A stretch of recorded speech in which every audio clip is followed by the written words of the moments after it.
Hi everybody, so in this video we're going to be trying to answer the rather intriguing question about if you play and like Cyberpunk 2077, should you buy and will you like Hogwarts Legacy, and even vice versa as well, because I think, you know, we can all sort of say that both these games are open world RPGs and they have many common elements, and I honestly do think actually if you do like Cyberpunk you'll like Hogwarts, even if you're thinking, wait a minute, Hogwarts, that's for kids, isn't it?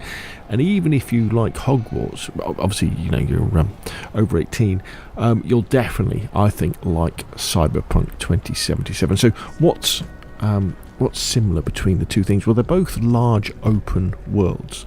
A lot of the footage you've probably seen for Hogwarts is of inside the castle itself, but there's a whole area around these valleys all around Hogwarts that goes on for a couple of kilometres, and you can wander around largely outside of the story and outside of the side missions and quests, and just enjoy yourself just as you can in Cyberpunk 2077. Now, Cyberpunk 2077, I think, to be honest, it is Night City and the surrounding areas, they are a work of art. I mean, say what you will about the rest of the game and the bad launch it had. I mean, it's very good now, but it is, you know, a step above, I think, anything we've ever seen on console and PC video games.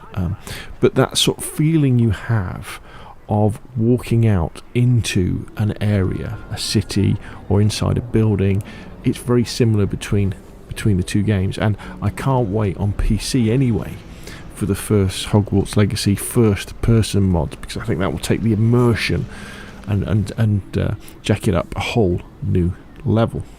So both games are incredibly immersive, with so much detail going along everywhere, you know, from, you know, you can be up high on a bridge, or for example in Hogwarts you can be flying around on your broom, and then you can go down to the ground and look at the smallest flower, or in Cyberpunk look at the details on a machine, and it's all incredibly detailed. You can tell both of these games were made with an awful lot of love, and it's a pleasure just to walk around and enjoying the world, enjoying the ambience of how it does feel.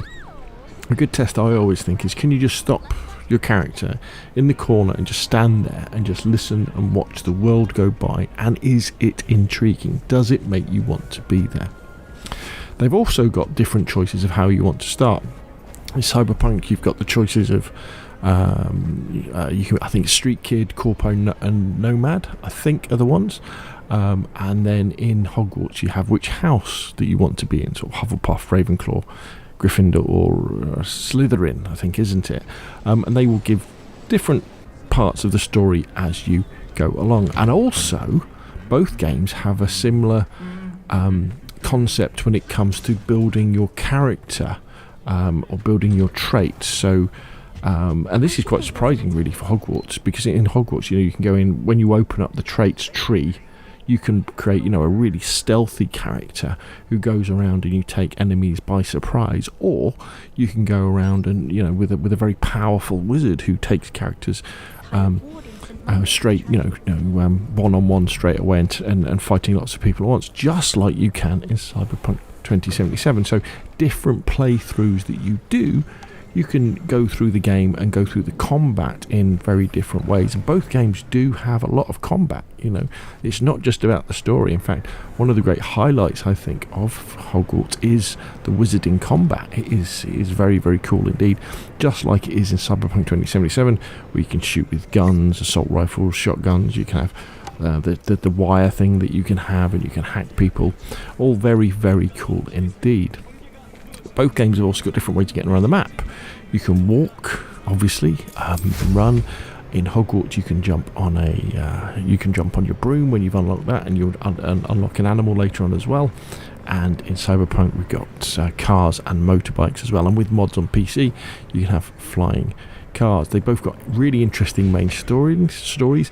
However, the meat of the game is often in the side missions, and this is exactly the same for Hogwarts and in Cyberpunk, where you wander off and you do these little side missions, and they drag you somewhere else on the map where you discover something else, and that'll drag you something else, and before you know it, you've completed all these side missions, and the main story mission hasn't gone on very far. And with both games, this is it's interesting. It's not busy work most of the time. These are fun quests that you can do, and they really flesh out the experience because they're both single-player games as well. And so you're definitely getting your money's worth. Now, I'm not arguing that the time period are the same. Obviously, Cyberpunk set in the future. Harry Potter, Hogwarts Legacy is set in the sort of late 1800s.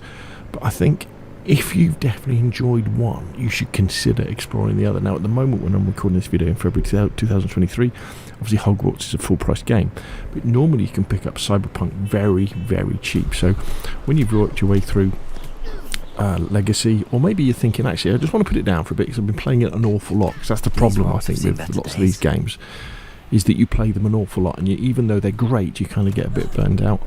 Get yourself a copy of Cyberpunk going cheap and give that a go. And I think you're going to enjoy both, because they're all sort of single player, story driven, fairly lightweight RPGs with these amazing huge open worlds that have just been created with so much detail, so much lore, and obviously so much love. So if you enjoy Hogwarts Legacy, I think you'll definitely like Cyberpunk, and if you enjoy Cyberpunk, I think you'll definitely enjoy Hogwarts Legacy. But that's enough from me. What do you think? Put your questions and comments down below. If you've enjoyed the video, hit like. If you want to see more of the same, press subscribe, and I will of course see you again soon.